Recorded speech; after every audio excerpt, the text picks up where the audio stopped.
Okay, again in the student section, this time under accounting, what I have done, I've been working on taking each one of the chapters and having the book as MP3 files, and my PowerPoint presentation as videos, my transparency as videos, and then all the other documents required for the class.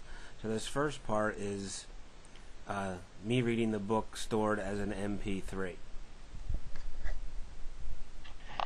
Chapter 3. Business Transactions and the Accounting Equations. Learning Objectives. When you have completed this chapter, you will be able to apply basic accounting concepts, apply basic accounting terminology, describe the relationship between the property and... So that is the book as an MP3 that a student would be able to listen to from the website. I also have video of the PowerPoint presentation, my narration of the video as part of a PowerPoint presentation. Thinking about our accounting equation, assets equal liabilities plus owner's equity. Assets are what are owned, liabilities what is owed, owner's equity what we're worth. Think about the stores you like to go to, the businesses you're familiar with. So again, from the website, the student would be able to come and watch a PowerPoint presentation as a video to be able to catch up on the content that they may have missed. I also have all the PowerPoint presentations that a student would be able to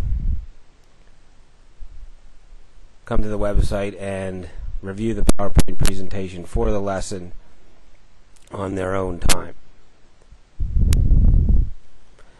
The transparencies that are needed, again, that a student could review and come to the website and review the introductory transactions that are being learned in Chapter 3. Okay, the terms and questions that they would need to answer and define,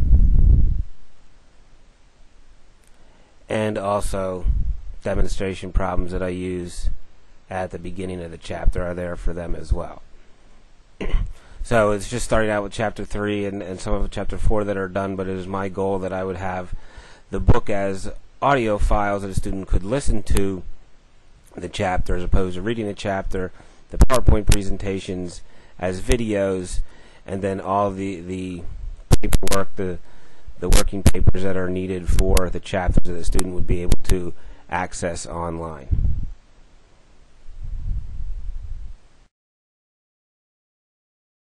One of the things that I have my students do at the beginning of the year from my website, I ask them to register a class, and all they're really doing is just filling out a little bit of information about themselves, their grade, what class they're taking for me, their period that they are in. Then I ask about some schooling, their elementary school and their middle school. I like to know what they can do with the various applications that we'll be using throughout the year. And I also like to know what they can do with the computer, what they do while they're on the computer, any social networking sites that they belong to, and eventually with my goal being able to place video and educational content on mobile devices, I ask what they have relevant to those types of devices. Then I like to find out a little bit more about them, tell me about themselves, their hobbies, their likes, their interests, their accomplishments, what they want to do in their future. This allows me to get to know my students a little better and to try and make some educational content relevant for them. One of the nice things, once that is all done, is that I can go to the form site and I have the results stored in a summary table, and I can find out where they came from, what their ability is with the various software, how many students have smartphones and could be able to do some of the things that I'm would like to do. So this is something that I use at the beginning of the year to be able to find out a little bit more about my students and try and make some of the educational content relevant for them. It's been a goal of mine for students to be able to place educational content on a mobile video device. I have started putting some videos on the website mrripke.com, so a student could go to the website under the classes that they have taught, and I have some things done in accounting for chapter 3 and 4 that they could come to the video section. And basically what this is using the Camtasia software. I record the PowerPoint presentation with my narration.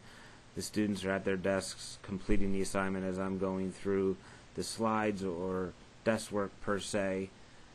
So this is my narration of the slides. I'm not going to show all of them, but I will put a slide or two on here. Now we're going to begin analyzing transactions. For a sole proprietorship, the name of our organization is Roadrunner Delivery Service. Maria Sanchez is our owner, and she transferred $25,000 of her personal savings, deposited that amount to open a business. That business, Roadrunner Delivery Service. Hey, when we have cash transactions, the accounts that's going to be used is cash and bank. We're distinguishing between Maria Sanchez's personal belongings and now Maria Sanchez's investment in the business Roadrunner Delivery Service. So she now has $25,000 in the business, and we record that in an account called Maria Sanchez Capital. So again, a student would be able to go to mrripke.com and choose this chapter eventually when they're all there, that they could be able to watch a video for a review, for makeup work if they were absent, and be able to review that material.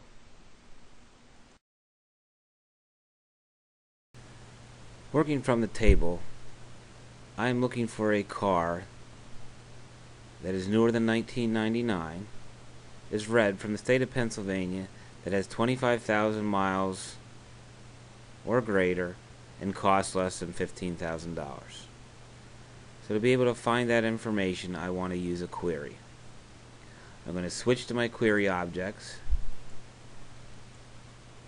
and I'm going to create a query in Design View. I'm going to add my data source to table. I'm going to place the fields that I'd like to see first. Make, model, vehicle type, year, the color, the state, miles, and the cost. Next, I'll put in my criteria. The vehicle type is a car.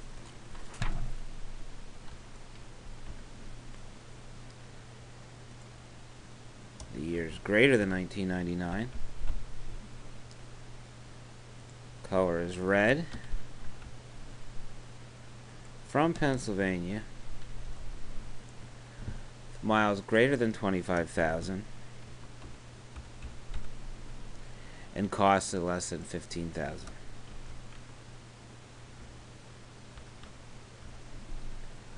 I'll sort this by make, then by model, in ascending order. I will switch to my view to datasheet view, and I have found the car that I am looking for. There's one record that meets my criteria, that is a red car from Pennsylvania, newer than 1999, that costs less than 15,000 miles, costs less than $15,000, and is greater than, the miles is greater than 25,000.